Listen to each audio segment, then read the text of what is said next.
So உச்சகுருவின் பார்வை இப்போ பாருங்க, குரு ராசிக்குள்ளேயே வந்துட்டார். ஸோ கடகராசிக்காரருக்கு நல்ல ஒரு பாசிட்டிவான விஷயத்தை கொடுக்கக்கூடிய அமைப்பா நவம்பர் மாதம் இருக்கு.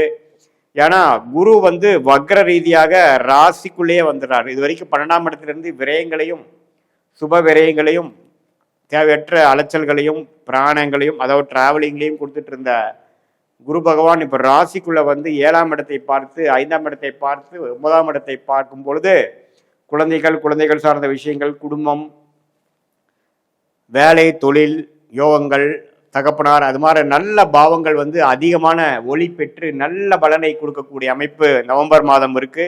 இந்த வக்ர ரீதியான குரு பயிற்சி தற்காலிகமானதுனால அந்த மாதம் முழுவதும் அந்த பெனிஃபிட்டை நம்ம கடகராசிக்காரர்கள் அனுபவிக்கக்கூடிய அமைப்பு உண்டு.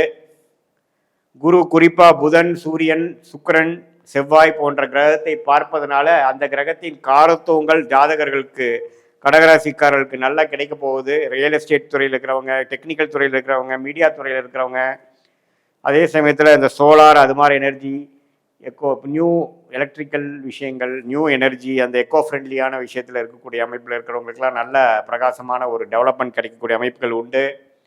குழந்தைகள்னால நல்ல ஒரு சுப விஷயங்கள், நல்ல ஒரு பெனிஃபிட்ஸ், நல்ல அனுகூலமான செய்திகள்